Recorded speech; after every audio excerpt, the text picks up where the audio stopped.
ஜோதிடத்தின் பரிணாம வளர்ச்சி ஏஎல்பி ஜோதிடம். இதை படிங்க, உங்கள் வாழ்க்கை உங்கள் கையில். வணக்கம், நான் சாந்தகுமார், ஏஎல்பி அஸ்ட்ராலஜர், சென்னையிலேருந்து. ஜாதகம் பார்க்குறதுக்கு நிறைய பேர் வர்றாங்க. ஆனால் பிரச்சனை என்னன்றதை தான் பார்க்குறாங்களே தவிர பிரச்சனைக்கான மூல காரணம் என்ன அப்படிங்கிறதுல ஆர்வம் காட்டுறதில்ல. நான் ஒரு ரோட்டில் போயிட்டுருக்கேன், சிவப்பு விளக்கு எரியுது அப்படின்னா அது என்னை பாதுகாக்கிறதுக்கு தான் அங்கே இருக்குது. அதை தாண்டி போகும்போது தான் எனக்கு அது பிரச்சனையாக மாறும். இப்போ சிவப்பு விளக்கே பிரச்சனைன்னு நினைக்கக்கூடாது. அப்போ பிரச்சனை என்னன்றதை சரியாக புரிஞ்சுக்கிட்டாலே பிரச்சனைக்கான தீர்வு வந்துடும். பிரச்சனை இல்லை பிரச்சனை, பிரச்சனை என்னன்னு தெரியாதது தான் பிரச்சனை. இதை பற்றி ஒரு கதையாக பார்க்கலாமா?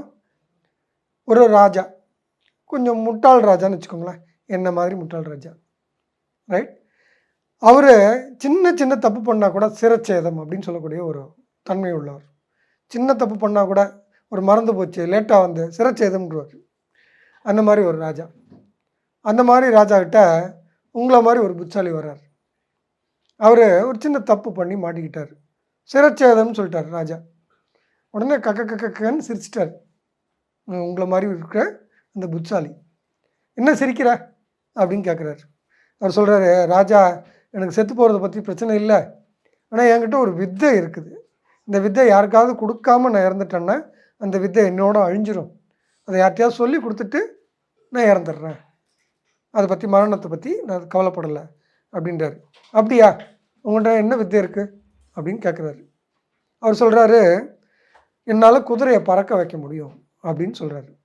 குதிரை பறக்குங்களா? நீங்கள் தான் புத்திசாலியாச்சே, நீங்கள் சொல்லுங்கள், குதிரை பறக்குமா?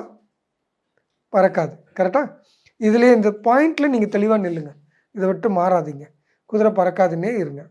நீங்கள் குதிரை பறக்குன்னு சொல்ல போகிறீங்க. அதுதான் இந்த கதையினுடைய அம்சமே. சரியா? சரி. அப்போது ரைட்டு, இவனை வந்து ஜெயிலில் போடு, ஒரு எவ்வளோ நாள் ஆகும் குதிரை பறக்க வைக்கிறதுக்கு அப்படின்னு கேட்குறாரு ராஜா.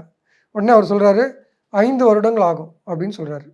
சரி, இவன்ட்டு ஒரு குதிரை கூட ஒரு ட்ரெயினர் கொடுத்துரு, அந்த ஆளுக்கு இந்த வித்தியை அவர் சொல்லி கொடுத்துடணும்.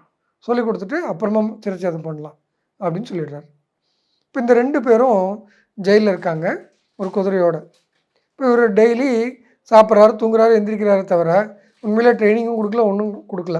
கூட இருந்தவர் கேட்குறாரு, என்னையா குதிரை எப்படியும் பறக்க போகிறதில்ல, எதுக்கு இது, எப்படியும் மரணம் வரப்போகுது, அது இப்பயே எடுத்துக்கலாமே, எதுக்கு இந்த வேண்டாத வேலை அப்படின்னு சொல்லி கேட்குறாரு. அப்போது உங்களை மாதிரி இருக்கிற அந்த புத்திசாலி சொல்கிறாரு, யார் கண்டா இந்த 5 வருடங்களில் என்னென்ன வாய்ப்புகள் இருக்குதுன்னு பார்ப்போம். இந்த 5 வருடத்தில் இந்த குதிரை செத்து போகலாம், அதனால் இன்னொரு குதிரையை ராஜா கொடுப்பாரு, இன்னொரு 5 வருடம் கிடைக்கும், முதல் வாய்ப்பு. ரெண்டாவது, யாரை கண்டா நீ இறந்து போகலாம், அதனால் இன்னொரு 5 வருடம் இன்னொருத்தரை கொடுத்து ட்ரெயின் பண்ண வேண்டி வரலாம். யார் கண்டா நானே இயற்கையாக இறந்து போகலாம், அது வரைக்கும் நான் வாழ்ந்துட்டு போகிறேன்ற திருப்தி எனக்கு.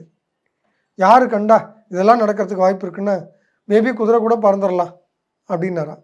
இப்போ குதிரை கூட பறந்துடலாம் அப்படிங்கிறது தான் உண்மையான நிகழ்வு. அப்போ இத்தனை வாய்ப்புகள் இருக்கும்போது அந்த வாய்ப்பை பயன்படுத்துகிறாரு அப்படிங்கிறது தான் இங்கே நிகழ்வு. இது கதையில் இருக்கிற தத்துவார்த்தம் என்ன அப்படின்னா, பிரச்சனை வரும்போது இடுக்கண் வருங்கால் நகுகன்னு கேட்டிருப்போம். உண்மையிலேயே அந்த புத்திசாலி பண்ண வேலை அதுதான். அவர் என்ன பண்ணுறாரு, சிரச்சேதம்ன்றதை விட மோசமான ஒரு சூழ்நிலை யாருக்கும் இருக்க போகிறதில்ல.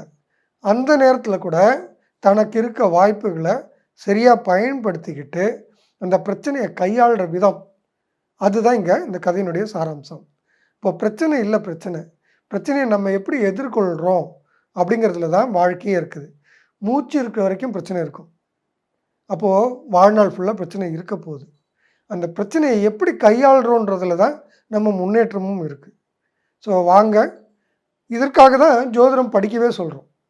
உங்களுக்கு படிச்சிங்கன்னா பிரச்சனைகளுடைய ஆணி வேர்கள் தெரிஞ்சிடும்.